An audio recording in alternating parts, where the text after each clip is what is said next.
It's the Friday morning show. It's the Friday morning show. It's the Friday morning show. It's the time to get up, up, up. Hey, we did it, guys. We made it another week.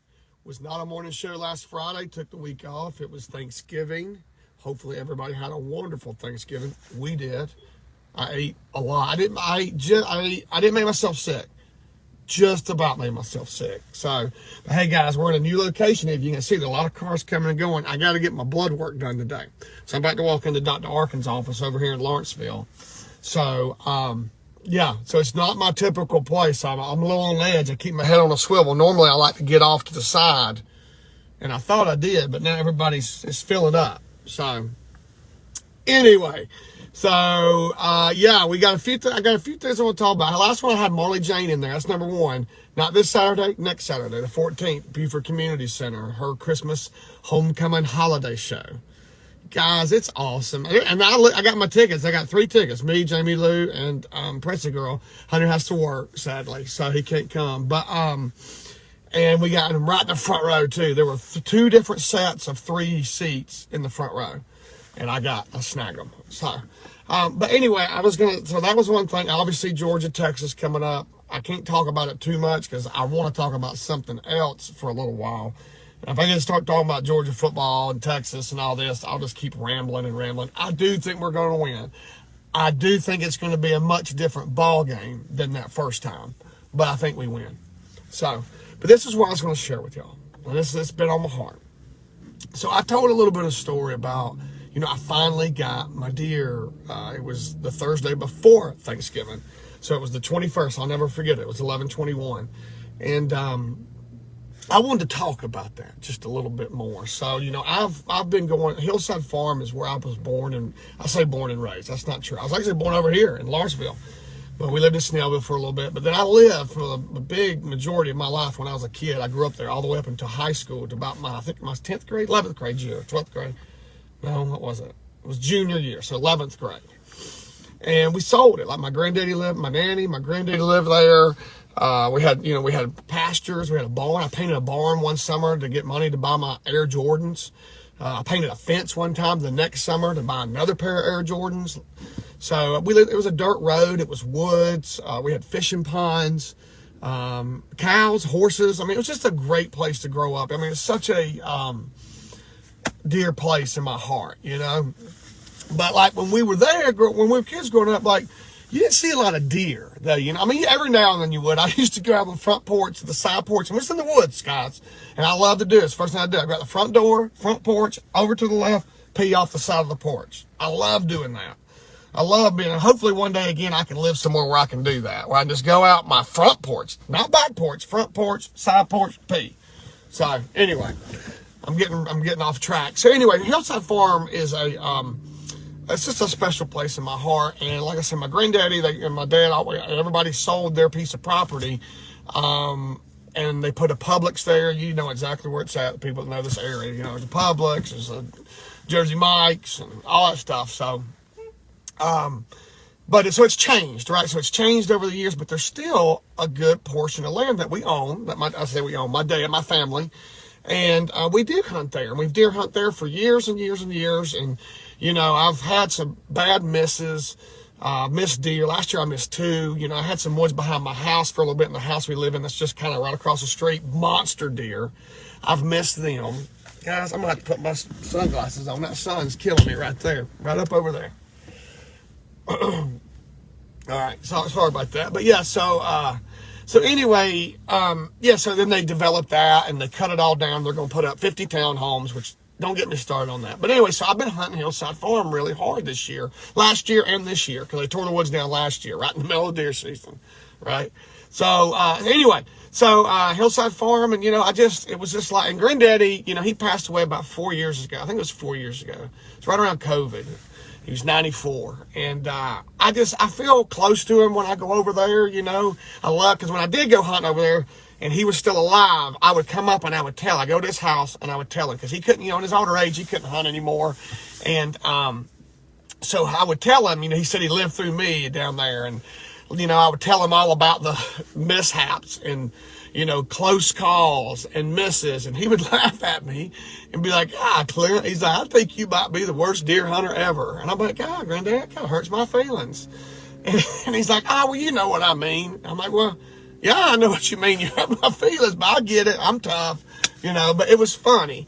And he would laugh and all this stuff. And I just know, like I say, I feel close to him. So he's not here with us anymore, but there's still a lot of Hillside Farm that is like it was back in the day. It really does take me back.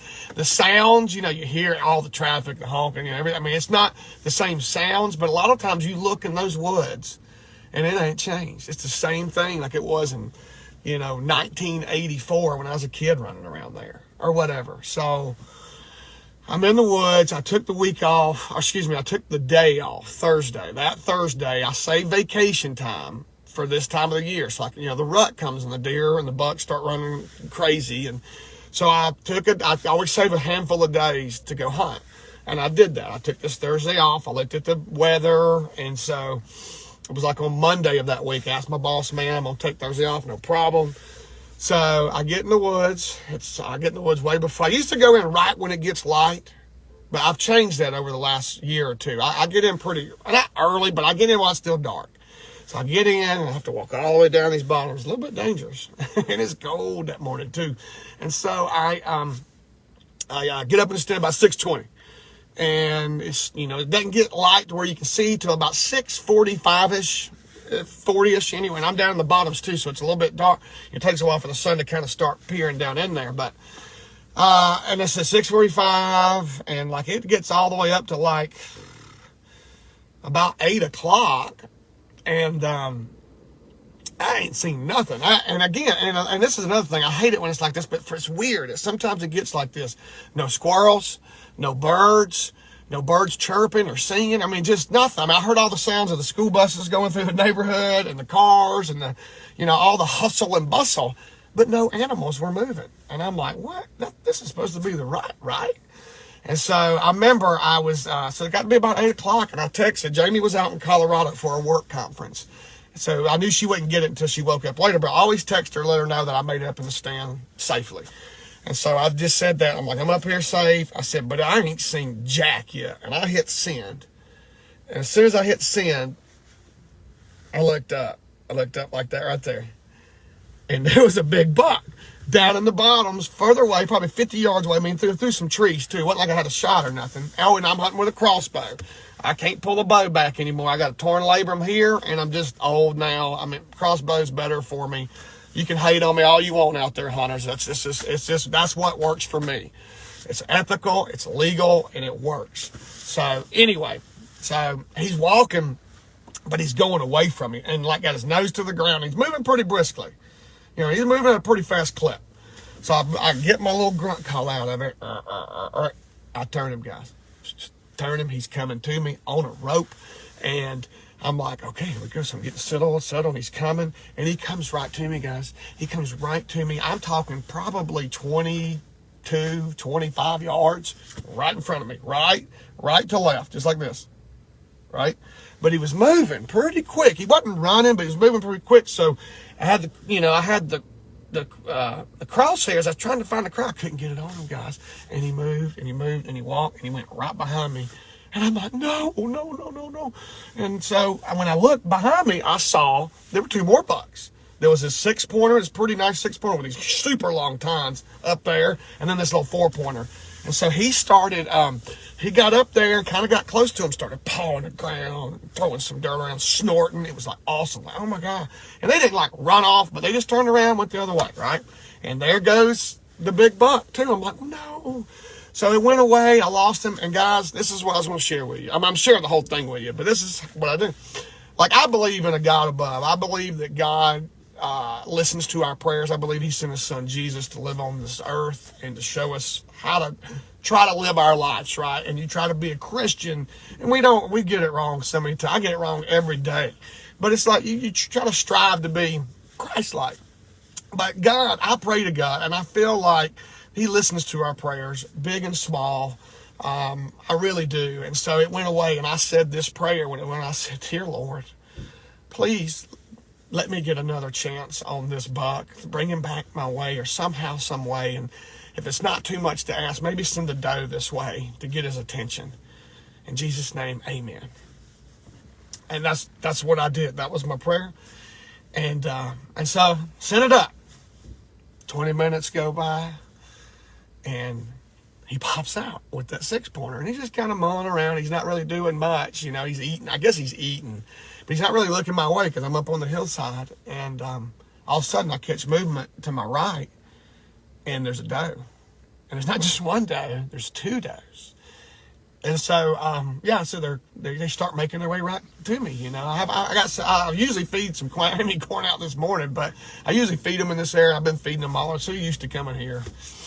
And so, them does are coming, and that buck, I'm just thinking, please put your head up. Please look up here, look up here. And once he looks up there, he didn't come running, but he just kind of charged right up. And here he come. And this time I was ready. Like, this is my chance, right? I'm not gonna mess this up. And so I had it ready, and he was coming. But again, guys, I couldn't get him to stop. He same about distance, but I couldn't get him to stop. So I did the old mac. So I went mac, and he stopped, and right when I heard that smack, there's a particular sound when an arrow hits a deer. I mean, it's like a smack. It's like a smack. But and he kind of jumped a little bit, and then he ran over to the left, and then he kind of walked up this hillside, and he stood there for 4 or 5 seconds. But I was looking at his butt. I couldn't tell. I thought I saw some blood coming out maybe, but I couldn't tell. And so and then he bounded up the hill and took off running through the trees. And his head was down because it's real thick pines in there, and I just thought he's about to crash, and I never heard him crash. So I'm thinking, did I miss? What? I couldn't have missed. And I'm like, no. And so now I'm starting to doubt myself and all that. Well, I got to give them time, but also those 2 doe that came are still underneath me. They didn't run. I mean, they kind of jumped off, but they're still there. So I didn't want to get down with them still there. So I was like, I'll just wait for them to just, wander off, and then I'll see if I can find any blood or whatever. So they finally did about 20 minutes. I got down. I walked over there, and guys, there was blood. There was a lot. There was blood everywhere. So I'm like, okay, I knew. Then I started looking for my arrow. I couldn't find my arrow. And I'm like, what the heck? So I kind of traced him a little bit right to where he stood up on that hill, and there was blood everywhere. I'm like, this deer's got to be dead. But I didn't want to push him, so I got a buddy named Travis Wilson, lives over in Wild Timber. He's got a dog tracking service named Freddie Found It. Freddie finds it, guys. If you ever need a tracking dog, that's who you call. Travis Wilson. I'll give you his number. But anyway, I called him just because, not necessarily that I need a dog, just wanted to get his advice about it. Told him about the blood. He said, I would just wait, Clint. He's like, Hillside Farm is not that big. You don't want to push a deer off. Hunter shot a deer earlier this year that we think we might have pushed off, and we never found it, So he said, wait. And so then the next call was to my dad. I called my dad and told him, and he was like, oh my gosh, I'm on my way to Hillside Farm already to cut grass today. I'm like, you got to be kidding me. He's like, no, I'm on my way. I'm going to get you a biscuit from Hardee's. And then so I called Hunter. And then I called Hunter up, and I took some pictures of the blood on that, and I sent it to Hunter. And so Hunter, but I hadn't heard back from him, so I called him, and I could tell I woke him up. And I think he worked the night before, so he probably just got home, got in bed. So he wakes up, and he's like, hey, Dad, everything okay? And I'm like, yeah, have you seen your text? He's like, no, is everything okay? I'm like, yeah, just look at it. So he looks, he's like, oh my God, is that blood? Did you get one, Dad? Did you shoot deer this morning? I was like, I think I did, son. I think I did. And so, he's like, I'm on my way. I'm like, no. Look, we're going to give it. I talked to Travis. He said, give it at least an hour, maybe 2. Just don't push it. It ain't going nowhere. It's cold. Ain't nothing going to get to that deer. Just be patient. So I told Hunter that, and he said, no, I'm up. I'm coming. So he's up. And then my dear friend Papa Russell, who was Marley Jane's dad, who I was, in the truck with me last week, he had worked from home, had some jobs around home or working from home or something, which is not typically the case. And he's been such an encouragement to me. And he's a big deer hunter. He's got 2 bucks already this year. His dog, Marley Jane killed a buck. I mean, this has been a good deer season for them. They have some property. And he lives in some woods, too, that he can hunt. But he's such an positive and encouraging guy, and he prays for me. I mean, I don't, again, pray, it's silly to say, oh, I'm praying for Clint to kill a deer, but that's a real prayer, guys, and that's something I've said a lot. That's something I know my dad, a lot of people in my life have prayed that prayer. And so Russell was like, I'm on my way. I texted him, he's like, I'm on my way. So he's coming. And then Hunter Jack's good buddy, who we played football with, who I coached in rec ball, Swig, he had some work going on job. He was like, I can come help drag a deer out if you need. So it was like, so anyway, so I didn't know, I didn't have my hands on the deer. And like, I remember thinking, I wish Granddaddy would be here. But in a way, I felt it, he was there with me. It's hard to explain, to put into words how it felt. But and I'm sorry, God, I'm sounding like a crying baby. We'll get to it. I'm sorry, it's a long morning show. So anyway, yeah, I felt in there, so I waited, and then finally, Hunter got there. Once Hunter got there, he's like, Dad, we ain't waiting no longer. Let's go get that deer. It's about 10. It's been about 2 hours since I shot. And so we go down. I take him to the area where the blood is, and Hunter's like, yeah, Dad, this deer ain't going to be far here. And so we trace it, we walk over, and then we're tracking it. And all of a sudden, Swig sees it. Swig and Papa Russell see it about the same. They're like, there he is. And he said, go get it, Clint. And all these years. And again, he's not like this huge monster buck. I mean, he's a nice buck. He's an 8-pointer, kind of right to the ears. He got a funky crooked horn. He got a dagger over here. So he's a cool looking deer. Not the oldest deer. You can tell, look at him too. He's not like old, mature, but he's my biggest deer ever. And he's a buck that I've been after 21 years. I killed a buck at Granddaddy's place when he lived in Blue Ridge, when him and Nanny moved up to Blue Ridge for those years. And I killed a little 4-pointer, and Granddaddy mounted it for me. And that's the only buck I've ever killed, guys. I've hit deer, I've missed deer, I've shot deer, tracked them, never found them, been busted, been win. I mean, just bad luck after bad luck. And so it finally all come together. And like I said, I really feel like the prayers, God, number one, and then the prayers to him, and then Granddaddy. So many things came together. And so like Hunter not working that day, being able to come home. Papa already coming to Hillside Farm already. Not even, I mean, he knew I was going to be hunting, but, he didn't know that was going to happen. Papa Russell being able to come and help, and then Swig being able to come and help, because we took all 4 of us, because guys, it's a haul getting it out. Like, you need 4 people. And so we just each grabbed the leg and took it out, but it was like, it just was it was a day that I will never, ever forget. Ever forget. And so, and I'm getting it mounted. It'll be probably a year and a half, but that's fine. Fortner Taxidermy out in Loganville. He's a guy that's done fish for me, done fish for Hunter when he was a little boy. His first 4-pound or 3.5 pounder. He did it for me. And he's always said, if you ever get a big deer, I'll mount it for you. I'm like, no. So and it's been 21 years working for this. So, but I've killed other deer, does and stuff, but 21 years since I've killed a buck. And I did it on Hillside Farm with my family there and with Granddaddy there. So I've been talking too much. God bless you. Thank you for listening to me babble like a baby.